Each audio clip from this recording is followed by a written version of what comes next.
Welcome, guys. Welcome back to my channel. Once again, I hope you have a great day. Today we're back. First of all, Merry Christmas to everybody. This is the 24th.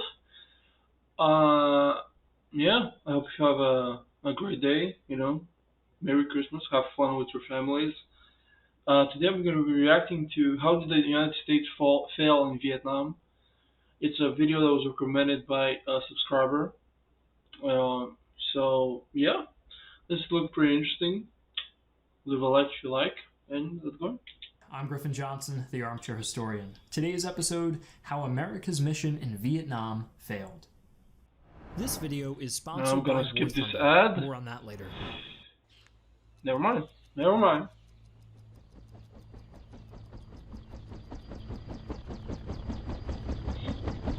When was this made? November 2018. Okay.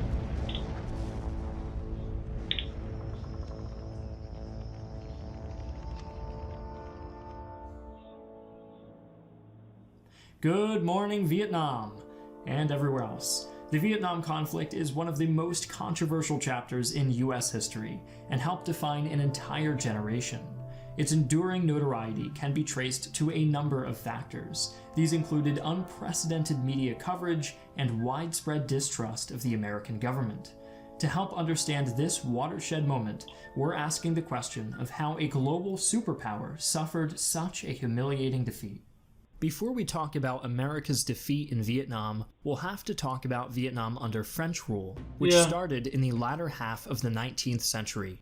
Since Europeans are just so great at listening to native people and respecting their pre-existing geographic borders, they decided to call this region, which includes modern-day Laos, Cambodia, and Vietnam, Indochina. Presumably because it's sandwiched between India and China, it was all very subtle and creative. France quickly and decisively established themselves in this region, quelling any uprisings and forcing local rulers to cooperate with French colonial administrators. But this changed during the Second World War.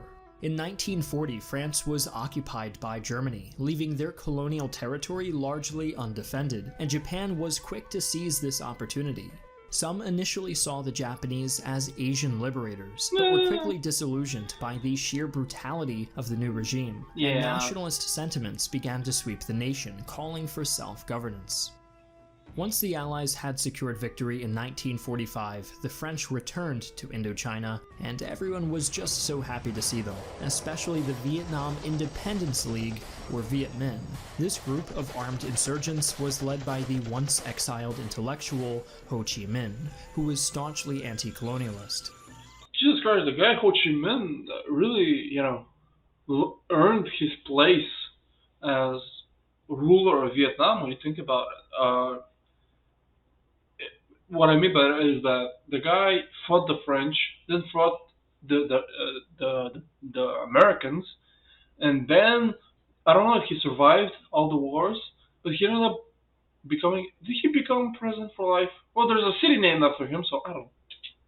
At this point, the United States was in a bind, as they once supported the Viet Minh against the Japanese during the Second World War. But French stability was seen as an important element in stopping communism from spreading into Southeast Asia, and Minh's anti-colonialist stance was something decidedly Bolshevik in influence. Despite French calls for support during the 1940s and 50s, the United States ultimately decided not to send troops to Vietnam. By 1954, in the Battle of Dien Bien Phu, 20,000 French soldiers were defeated decisively, 64,000 Viet Minh, 5,000 French involved. France had completely pulled out of Indochina after 7 long years of bloodshed, splitting the area between communist-aligned North Vietnam and an unpopular and generally corrupt Western-aligned South Vietnam. Yeah, that's the interesting part about the Vietnam War, is that none of the two sides were, like, quote-unquote good. Or bad or evil, whatever you call it.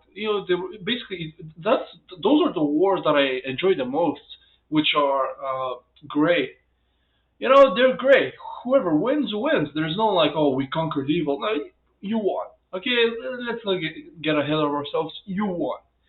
That's the unfortunate part about the Second World War, where the Second World War is much more good versus evil, because that it's just what the Germans did, and the Japanese and the Americans. That's the problem with the Second World War as well, because it's so easy to qualify it as good versus evil, and it is in many ways in Europe. It's very difficult to debate that. It is, yeah. But every country did something horrible. Russia, gulags. Germany, we all know that what happened. Italy, did Italy do something like really horrible? I have to think about this. Oh, they invaded Ethiopia, so whatever. Japan, I mean, come on, they were horrific. They were as bad as the Nazis, except for some reason they have better PR in later years. I don't know how that happened. Especially they had this I don't remember the name. But they had like this horrible division. Basically, they had the Mengele of the East. I don't know what happened there. And the Americans had the concentration camps for the Japanese, which nobody really talks about. But anyways, last long. In 1955, fighting continued, but Yep. this time between North and South. President Kennedy, like Eisenhower, was hesitant to put boots on the ground in Vietnam after the humiliating defeat of France. But after Kennedy's assassination in 1963, LBJ! Vice President Lyndon B. Johnson, seeing communism threaten the status quo in Asia once more, ramped up U.S. involvement after the late summer of 1964. I mean, the whole domino theory. I don't know how well it's looked nowadays.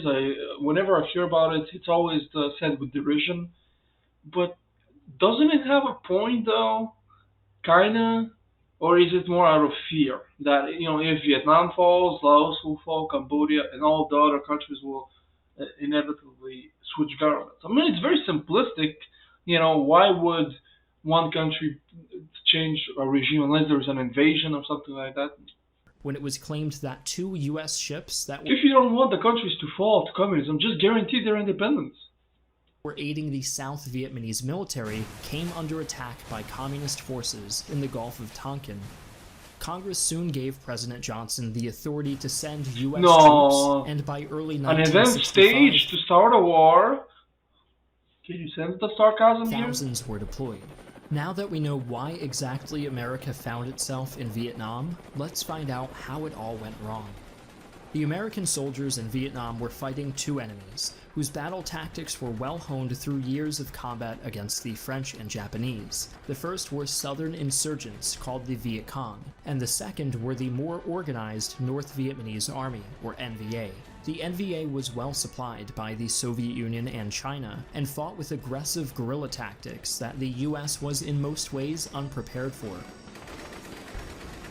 U.S. General William Westmoreland led the American army in Vietnam and waged a strictly attrition-based defensive war. Westmoreland was known to have let politics dictate his decision-making process, as Nice. policymakers in Washington instead wanted statistics and numbers to show that they were winning.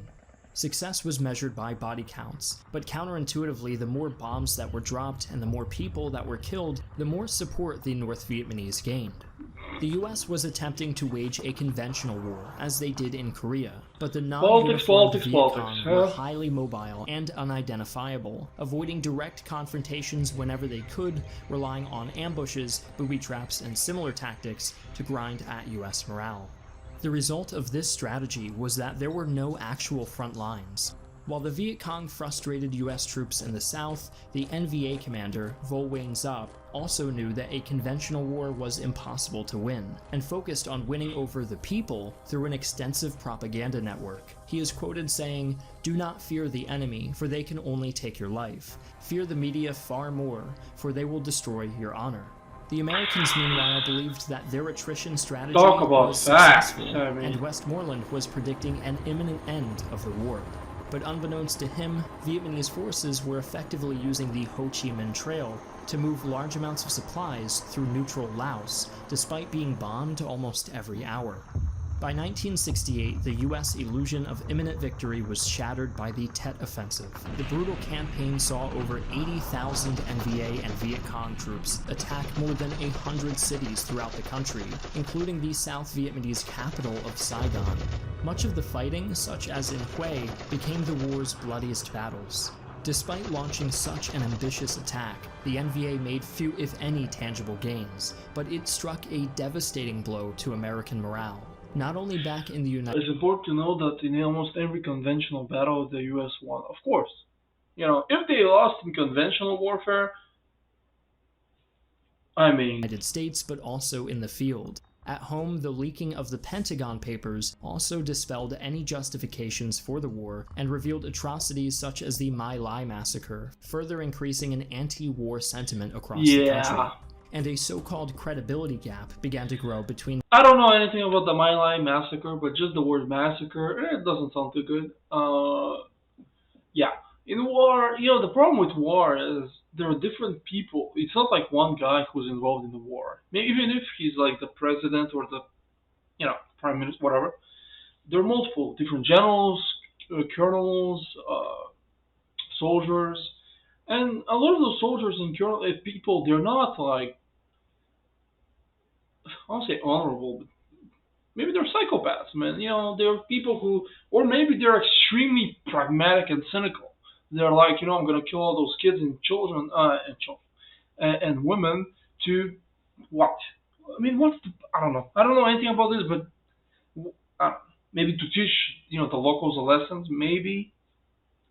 In what the public was told and what they believed. As William Westmoreland himself would later say, "It's the first war we've ever fought on the television screen, and the first war that our country ever fought where the media had full reign." The casualties suffered in the war were now seen in a new light, with so many men having been lost thus far on the other side of the world, and they weren't even winning, while the NVA could strike at any time.